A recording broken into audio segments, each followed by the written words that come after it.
Hi mamas! Today I'm going to go over my skincare routine and how it's changed a little bit from, when the time I found out I was pregnant. I really looked into the ingredients of what I was applying topically to my face, just because, even though you are applying it to your face, some ingredients do get absorbed into your system and therefore can reach baby, and you just want to make sure, especially as a first-time mom, that you are completely fine and not harming baby in any way. I just wanted to share a website I found extremely helpful throughout the last few months, and that is 15 Minute Beauty. I believe it's a blog started by a doctor who's also a fellow mom. It's amazing. She breaks down by brand what is safe for pregnancy and even for nursing. I don't know her. I just wanted to share this really helpful website that has been a game changer for me when I shop, especially online. So before I start on the products that I use daily, I just wanted to share my skin type. I'm pretty normal as far as I'm not too dry, not too oily, but definitely since the pregnancy, my skin has dried up quite a bit. The main issues I deal with are pores. Let's see. Pores on my cheeks. You can see a few here, right there, and occasional breakouts. Like I have a few right here. But other than that, it's texture I mostly deal with, and as of pregnancy, it's the dryness. One thing I had to completely take out from my skincare routine were acids. So any salicylic acid, AHAs, BHAs. I've used Drunk Elephant's TLC Framboos nightly serum for many years, and that's something I completely had to stop upon finding out I was pregnant. I always start my nightly skin routine with a double cleanse because typically I'm wearing some sort of tinted moisturizer, foundation, sunscreen, and all that on my face. So before I wash my face, I take everything off with some makeup wipes. These are just the Target brand. I like the Neutrogena ones too, but these are cheaper and they work the same. So I am aware I'm trying to stop using wipes. It's just really hard because before the quarantine, I stay pretty busy. I own a business, and this is the easiest thing at night to make sure everything is off versus using cleansing oils, which I actually do have one I'll get to in a second. Another thing I use to remove makeup is the Bioderma cleansing micellar water. It's this one right here. I'm sure you've seen it. I've used this for years, especially for removing eye makeup. It's great for that because it's super gentle. It feels literally like water. There's no really scent to it. It's great. If I use the wipe, I typically don't need to do that with this, but if you're looking for something that makes your skin feel super clean, even without rinsing, this is a good one. I mentioned a cleansing oil that I've used, and I have this Tatcha Pure One Step Camelia cleansing oil. This is very nice, I must say. It smells really good. It's super gentle, but the thing is, I really can't get used to putting oil on a dry face. Something about it is just so off-putting to me, so I try to use this. I feel like I've had this for a long time and it's still halfway full. So if you are into cleansing balms and oils, I'm sure you will love this. It's just a personal choice for me as to using this before washing my face. So after the first cleanse with my makeup wipe or the Bioderma or whichever balm or oil you choose, I then wash my face, which is my favorite part of any day, especially long busy days. Just washing your face and getting all that dirt and grime and makeup off, it just feels the best. So a cleanser I've used for years is the First Aid Beauty face cleanser.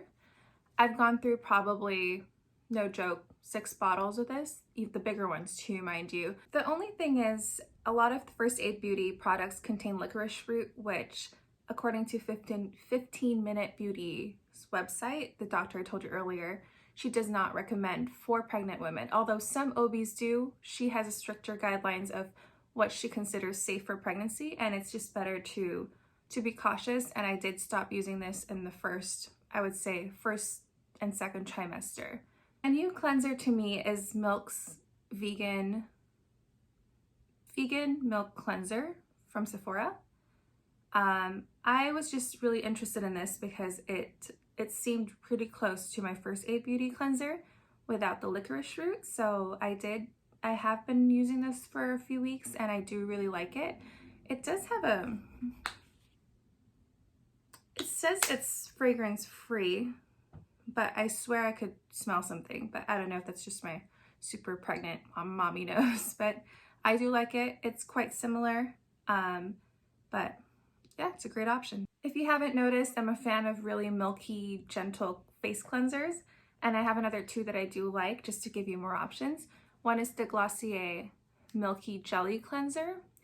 This is great, but it's super gentle, and if you were to just use this to remove makeup without taking your makeup off without a wipe or a first step, it would not do anything. It's that gentle. And so I prefer to use this when my skin is absolutely clean, like in the mornings when you just wake up and all you have in your skin is remnants of skincare like moisturizer. That is what I use this for. Another similar product is the Cerave facial cleanser, the hydrating one. I love this. You can get it anywhere. It's pretty cheap. It lasts you a long time. But again, I don't find this strong enough to remove makeup completely. So unless you are doing a first step in your routine, I would say these two are my favorite for morning cleansers. So next I have moisturizers. I love the Biossance Squalane Omega Repair Cream. This is amazing, especially when over the winter when my skin was extra dry from the pregnancy and the weather and everything else. Nothing helped my skin more than this. The only thing is, one, it's a little bit pricey. It is pricey. It's $58 for the big bottle. Again, I got this in a little set, and I have gone through I think a full bottle and a few little ones like this. The only thing is, it smells really, I don't know how to explain it, but it has a very off-putting smell, almost like rubber. But I mean, they don't add fragrance, which is probably why it smells the way it does. Not gonna lie, it did bother me a bit, like, because even when you put it on your face, you could kind of smell it, especially, again, you're pregnant, so you're smelling everything like 10 times more. But honestly, this has transformed my skin. It goes on like butter. When you wake up, you still feel moisturized. It's excellent. The smell is off-putting, but the results are incredibly worth it. So Biossance, I love them. Next, I have another moisturizer, which I'm so excited because this is very similar to the Biossance one without the smell. So if you were interested in that, and it is a little bit cheaper, it is quite a bit cheaper. The Biossance big one is $58. This is $38, I believe. And Sephora is having a sale soon, or I think right now, so you can get it for an even better deal. But this is the Milk Vegan Moisturizer, the matching moisturizer to the face wash, but this is amazing. Again, it has squalane, which I've learned my skin really loves, so I'm gonna repurchase another one, and this time, because I know I do love it, I'll be buying the big size. This smells so much better than the Biossance one. Again, it has a smell. Yeah, it definitely has some sort of smell, but not anywhere near what the Biossance smells like, so that's a plus for this. Just a few things that I would like to mention as well is I've been trying this Biossance Squalane Vitamin C Rose Oil. It's a little sample. I've gone through another one of these little things, and for someone who doesn't like oils, this is actually pretty good, and you can use this to boost up your moisturizer. You can put it before the moisturizer or with it, and it does make a really big difference. So I'm actually intrigued. Might consider buying the big size, but again, it's getting warmer too. I don't really know if my skin will stay this dry throughout the summer. So that's something, if you like oils, I highly recommend checking this one out. Another thing I'd like to mention is this SK2 Facial Treatment Essence. Now, this is so expensive, and I bought this, I was traveling in Asia last year, and I got a good deal on it, so I was like, let me try it. And honestly, I don't see a difference whether I use it or not. I'm just trying to finish up the bottle. I'm almost there, but right now, I really truly don't notice a difference with me using it or not. So I'm trying to be more consistent just to finish the rest of the bottle, and maybe I'll do a video update on that. But so far, this is some people swear by this, but I feel a little bit about it. And when I do use this, I use it right after washing my face while my skin's still damp. Put this on and then put a moisturizer over it. So just thought I'd mention that. And this is safe for pregnancy. Some nights you just want to put a face mask on, and for that I do like the Fresh mask. This is the Rose face mask, and this is the Black Tea Firming Overnight Mask. So the main difference with these two are this Rose one is a wash off one. To be honest, doesn't look that great. It's actually quite gross looking at it because it's quite muddy and jelly and kind of gross looking, but it does feel super nice in the skin, especially when it's a little bit warmer. It feels really cooling.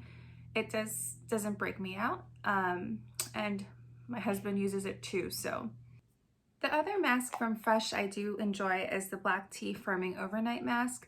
Again, something with Fresh and their textures, because this one kind of looks like mashed potato.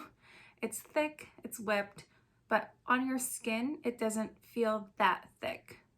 It does feel like it's moisturizing, and when you do wake up, you see a noticeable difference with your skin. So for that, I do really like this. Smells pleasant.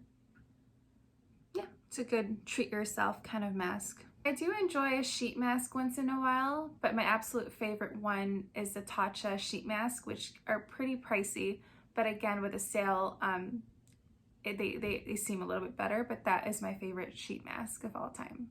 I should have mentioned this first, but sunscreen is the most important part of your skincare. I'm actually pretty sensitive to chemical sunscreens, so I I can only really use physical sunscreens, like mineral sunscreens. And my favorite has been the Clinique sunscreen that looks just like this. I will link it below, but I am actually out of that, and I wanted to try the First Aid Beauty version of it. This is the Weightless Liquid Mineral Sunscreen with Zinc Oxide SPF 30 Broad Spectrum. I really like it. It feels really invisible to the skin. It's actually tinted, because a lot of mineral sunscreens have that like zinc white cast over it, but this, like the Clinique one, is tinted. So when you put it on my skin tone, at least, it's pretty much, you can't see it at all. I wanted to check the price on the Clinique sunscreen that I compare this to. So for this bottle, for the First Aid Beauty one, this retails for $34, and the Clinique one retails for $19.50. So this is it at Sephora. And it's also SPF 50. So if you want a higher SPF and something a little bit cheaper, this Clinique one is great. But otherwise, I enjoy both. I think this absorbs into the skin faster. Like this stays a little bit more dewy on the skin for a bit until you have to layer anything on it. The last step to my skincare routine is always lip balm. I admit I'm a lip balm addict. I definitely have way too much for one person, so I'm thinking about doing a video on that real soon. But one I've been enjoying lately is the Sarah Happ Lip Slip One Luxe Balm, and it is definitely luxurious. It has a slight rosy smell to it, similar to the Rose Salve by Smith's Balm, but that's like a fraction of the cost of this. But something about this is just so nice. It's a creamy baby pink lip balm. It's super moisturizing. It does have little silver micro glitters, but on the lips, I promise you, it's undetectable. It just kind of leaves your lips looking super luscious. And again, this does stay throughout the night. It's not one of those where you don't feel like anything's going on. I do like this. I just hate that it's in a pot, but again, I use this for nighttime when my hands are clean after my skincare routine. So yep. And that sums up my skincare routine. Again, these are pregnancy safe products for the most part, except for the First Aid Beauty things I did mention, but that's up to your discretion. I love all these products, and it seems like a lot, but honestly, I just gave you options. I like options. So realistically, each night I'm only using like one cleanser, one moisturizer, maybe a mask, maybe that essence, and that's it. So my whole skincare routine has been pretty simplified from pre-pregnancy, and honestly, my skin has been reacting pretty well to it. So I hope this helped you guys. If you have any questions, please let me know below. I'm happy to link everything I mentioned below so it's easy for you to find as well. So I hope you're having a great day. Again, I am due any day, so I hope I could make more videos before that happens, but if not, I hope you're well and stay safe, and I'll see you soon. Thank you for watching.